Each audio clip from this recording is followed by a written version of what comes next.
पेश है हिंदी जबान में अपडेट। भारत द्वारा अवैध रूप से अधिकृत जम्मू कश्मीर में जनता 1 मिलियन से अधिक भारतीय सशस्त्र बलों द्वारा उत्पन्न भीषण परिस्थितियों में जीवन व्यतीत कर रही है। भारत द्वारा अवैध रूप से अधिकृत जम्मू कश्मीर गत 7 दशकों से अधिक समय से निरंतर भारतीय अधिकरण से त्रस्त है। आर्टिकल 370 के बहिष्कार के पश्चात से भारत द्वारा अवैध रूप से अधिकृत जम्मू कश्मीर में मानव अधिकार उल्लंघनों में भीषण वृद्धि हुई है। मोदी शासन ने गत 3.5 वर्षों में मानव अधिकार उल्लंघनों के नवीन रिकॉर्ड स्थापित कर दिए हैं। भारत ने कश्मीर को एक विशाल खुले कारावास में बदल दिया है।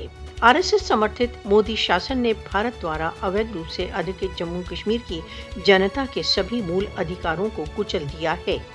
भारत द्वारा अवैध रूप से अधिकृत जम्मू कश्मीर में कश्मीरियों को प्रतिदिन घेराव व खोज पड़ताल की कार्रवाइयों में पाशविक दमन का सामना करना होता है।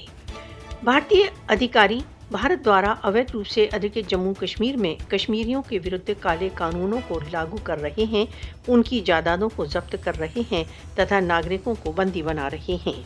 मोदी तथा उसके पिट्ठुओं को जान लेना चाहिए कि कश्मीरियों के विरुद्ध उनकी क्रूरताएं निश्चित ही फायर बैक करेंगी। कश्मीरी जो भी हो, भारतीय अधिकरण के विरुद्ध संघर्ष के प्रति दृढ़ संकल्प हैं। विश्व समुदाय को भारत द्वारा अवैध रूप से अधिकृत जम्मू कश्मीर की त्रस्त जनता को बचाने के लिए व्यापक रूप से आगे बढ़ना चाहिए। राष्ट्रसंघ को देर से निलंबित कश्मीर विवाद के संबंध में अपने दायित्व को पूर्ण करना चाहिए।